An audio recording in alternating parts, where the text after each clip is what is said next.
Contentment is the door to shukr. Can you please elaborate on this? صحیح ہے. Contentment سے آپ distraction سے بچ جاتے ہیں. بیسک بات ہے ڈسٹریکشن. اگر آپ کنٹینٹمنٹ کا طریقہ نہ اختیار کریں تو کیا ہوگا؟ شوق کے پیچھے دوڑیں گے, خواہش کے پیچھے دوڑیں گے, نمائش کے پیچھے دوڑیں گے, فیشن کے پیچھے دوڑیں گے, تو کیا ہے؟ ڈسٹریکٹ ہوتے رہیں گے.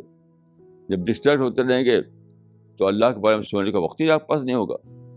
جب آپ اللہ کے لیے سوچیں گے تب تو شکر آئے گا, نہیں تو شکر آئے گا کیسے؟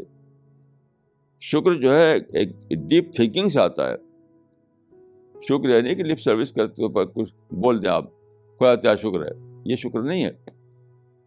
شکر یہ ہے کہ آپ ڈیپ تھنکنگ کریں, آپ کو ایک ڈسکوری ہو, اس ڈسکوری آپ کے منہ سے نکل پڑے. تو اس کے لیے ضروری ہے کہ آپ لوگ کو ڈسٹریکشن سے بچائیں, ورنہ شکر وہی لپ سروس ہوگی, حقیقی شکر نہیں ہوگا.